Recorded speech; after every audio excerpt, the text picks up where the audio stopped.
মাননীয় সংসদ সদস্য মাওলানা দেলোয়ার হোসেন সাইদী সাহেবকে বক্তব্য রাখার জন্য অনুরোধ জানাচ্ছি।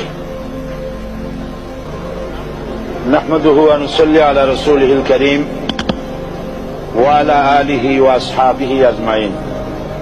আউযু বিল্লাহি মিনাশ শাইতানির রাজীম। বিসমিল্লাহির রহমানির রহিম। মাননীয় স্পিকার, আপনি এই মহান সংসদের স্পিকার হিসেবে নির্বাচিত হয় আমরা জাতীয় সংসদের পক্ষ থেকে আপনাকে অন্তরের অন্তঃস্থল থেকে মোবারকবাদ জানাচ্ছি। মাননীয় স্পিকার, আমি আজ এই সংসদে দাঁড়িয়ে ওই মহান আল্লাহ পাকের প্রশংসায় সেজদা অবনত হচ্ছি, যিনি 1 অক্টোবরের ব্যালট যুদ্ধের মাধ্যমে সুদীর্ঘ 5 বছরের দুঃশাসন, সীমাহীন দুর্নীতি, ইসলাম বিরোধী কর্মকাণ্ড, দেশব্যাপী ভয়াবহ সন্ত্রাসের মোকাবেলায় 4 দলীয় ঐক্য জোটের মহা বিজয় দান করেছেন এবং যার ফলশ্রুতিতে আজকে আমরা এই মহান সংসদে দাঁড়িয়ে কথা বলার সুযোগ লাভ করেছি। মাননীয় স্পিকার, আপনার মাধ্যমে আমি আমার অন্তরের অন্তঃস্থল থেকে দেশবাসীকে ধন্যবাদ জানাই। বিশেষ করে আমার নির্বাচনী এলাকা পিরোজপুর, নাজিরপুর, ইন্দুরকানীবাসী ভাই বোনদের প্রতি কৃতজ্ঞতা জানাই, যাদের অক্লান্ত পরিশ্রমে এবং মূল্যবান ভোটের মাধ্যমে আমি নির্বাচিত এই মহান সংসদের সদস্য হওয়ার সুযোগ লাভ করেছি। মাননীয় স্পিকার, বাংলাদেশের 13 কোটি মানুষকে যারা পরিচালনা করবেন আজকে তারাই এই মহান সংসদে বসে আছেন। আমি আপনার মাধ্যমে তাদের উদ্দেশ্যে কিছু কথা বলতে চাই। জবাবদিহিমূলক সরকার, কল্যাণমূলক সরকার ও সুস্থ প্রশাসন, এই বাক্যগুলি আমরা প্রায় শুনে থাকি।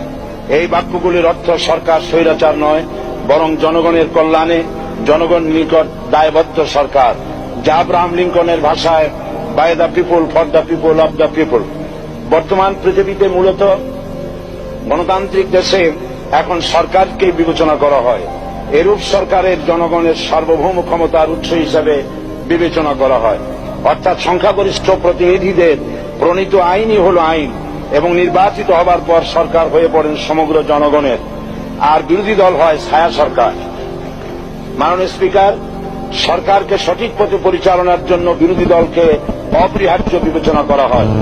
বর্তমান গণতান্ত্রিক চেতনা বেশি পুরনো নয়, মানুষ মূলত রাজতান্ত্রিক স্বৈর শাসনের সাথেই বেশি পরিচিত।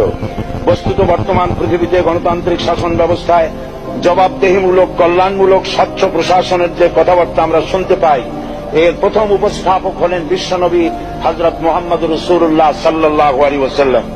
বর্তমান গণতান্ত্রিক ব্যবস্থাপনার সাথে ইসলামের মূল পার্থক্য হল সার্বভৌমত্বের ধারণা নিয়ে। ইসলামের দৃষ্টিতে সার্বভৌমত্বের মালিক জনগণ নয়, মালিক হলেন আল্লাহ রাব্বুল আলামিন। কিন্তু সরকার গঠন ও পরিচালনা জনগণের ইচ্ছার ভিত্তিতেই হতে হবে। জনগণের ইচ্ছার বিরুদ্ধে ক্ষমতায় থাকার অধিকার ইসলামের স্বীকৃত নয়। মাননীয় স্পিকার, সাধারণত লক্ষ্য করা যায় সরকার, সরকারি কর্মকর্তা ও কর্মচারীবৃন্দ জনগণের উপর নানাভাবে জুলুম, নির্যাতন বা শোষণ করে থাকে। জনগণের খাদেম না হয়ে তারা হয়ে পড়েন জনগণের প্রভু। তারা জনগণের সম্পদকে তসরুপ করে। এই অবস্থা থেকে মুক্ত করার জন্য রাসূল করিম সাল্লাল্লাহু আলাইহি ওয়াসাল্লাম সরকারি কর্মকর্তা ও কর্মচারীদের মধ্যে তীব্র দায়িত্ব অনুভূতি জাগ্রত করে তিনি বলেন, ঘুষ দাতা ও গৃহীতা উভয় জাহান্নামী। নবী করিম সাল্লাল্লাহু আলাইহি ওয়াসাল্লাম আরো বলেছেন, আমরা যদি কাউকে কোনো রাষ্ট্রীয় দায়িত্ব প্রদান করি তখন সেই ব্যক্তি তার ব্যক্তিগত কাজ যতটা নিষ্ঠা ও আন্তরিকতার সাথে পালন করে, রাষ্ট্রীয় দায়িত্ব যদি সেভাবে পালন না করে তবে কিয়ামতের দিন তাকে উল্টো করে জাহান্নামে নিক্ষেপ করা হবে।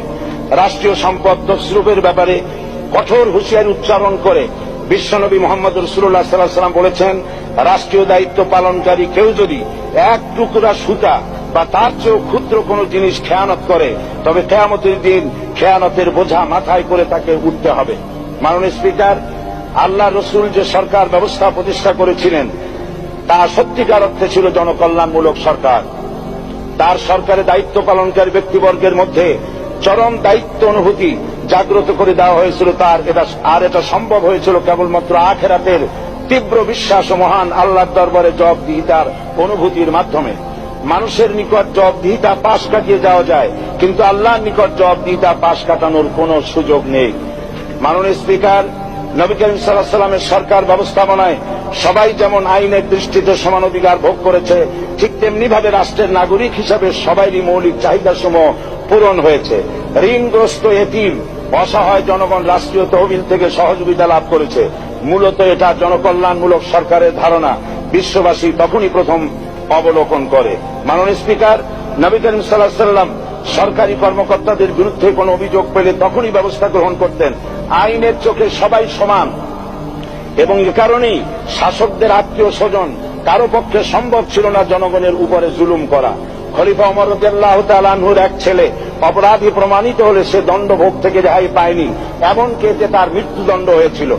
আবার খলিফা নিজেকে আইনের ঊর্ধ্বে মনে করতেন না, তাই বর্ম চুরির ঘটনা আলী রাদিয়াল্লাহু তাআলা আনহু কাজীর দরবারে সাধারণ ফরিয়াদির মতো উপস্থিত হন। নিজের ছেলে ও চাকরের সাক্ষী যথেষ্ট না হয় কাজী খলিফার বিপক্ষে রায় দেন। এখানে বিচার বিভাগ ছিল সম্পূর্ণ স্বাধীন এবং শাসন বিভাগের নিকট তার কোনো দায়বদ্ধতা ছিল না। মাননীয় স্পিকার, এসব হলো ইতিহাস। মুসলমান আজ অনুসরণ করতে চায় না তাদের অতীতের গৌরবোজ্জ্বল। মাননীয় স্পিকার, যে জাতির এক পূর্বসূরি মাথায় আটার বোঝা বহন করে নিয়ে চললেন আর বলে গেলেন, মানুষ কেন, ফোরাতের কূলে যদি একটি কুকুরও না খেয়ে মারা যায় তবে এই ওমর রাদিয়াল্লাহু তাআলা আনহুকে কিয়ামতের দিন আল্লাহর দরবারে জবাবদিহি করতে হবে। আর আজ সেই জাতির দায়িত্বশীলরা জনগণকে অভুক্ত রেখে তাদের মুখের গ্রাসে ভাগ বসায়। জনগণ তাদের নিকট উপস্থিত হলে মনে হয় যেন গোলাম প্রভুর দরবারে উপস্থিত হয়েছে, আর অহেতুক উৎকোচ দাবি করে তাদের উপর জুলুম করছে। আর আল্লাহ পাক জালিমকে কখনোই পছন্দ করেন না। মাননীয় স্পিকার, আমি দৃঢ়ভাবে আশা করি এই অবস্থা কাটিয়ে উঠে আমরা রাসূল করিম সাল্লাল্লাহু আলাইহি ওয়াসাল্লাম কর্তৃক প্রদর্শিত রাষ্ট্র ব্যবস্থার অনুসরণ করে একটি সুখী সে তাই আজ পৃথিবীর অধি আগ্রহে অপেক্ষা করছে ইসলামের আলোকে এমন এক রাষ্ট্র ব্যবস্থার যেখানে দায়িত্বশীলরা আল্লাহ তাআলার কাছে জবাবদিহিতার পাশাপাশি জনগণ নিকটও জবাবদিহি করতে বাধ্য হবে। মাননীয় স্পিকার, অনেক ত্যাগ ও তিতিক্ষার রক্তের বিনিময়ে গড়ে উঠেছে আমাদের গণতান্ত্রিক প্রতিষ্ঠান এই জাতীয় সংসদ। এই সংসদের সম্মান রক্ষা করার দায়িত্ব আমাদের সবার। গণতান্ত্রিক চর্চা ও গণতন্ত্র প্রতিষ্ঠার স্বার্থে আমি আজ প্রধান বিরোধী দল আওয়ামী লীগকে সকল হিংসা বিদ্বেষ ও পরাজয়ের গ্লানি ভুলে গিয়ে সংসদে যোগদানের উদাত্ত আহ্বান জানাচ্ছি। পরিশেষে আমি আপনার মতো সর্বজনশ্রদ্ধ একজন মার্জিত ও সুশিক্ষিত ব্যক্তিকে এই মহান সংসদের স্পিকার হিসাবে লাভ করে আমরা আনন্দিত হয়েছি। আমাদের সংবিধানের সংরক্ষণ, সমর্থন ও নিরাপত্তা বিধান এবং আপনার অভিভাবক সুলভ নিরপেক্ষ আচরণ ও সংসদকে ধন্য করবে বলে আমরা বিশ্বাস করি। আপনাকে ধন্যবাদ। আসসালামু আলাইকুম ওয়া রাহমাতুল্লাহ।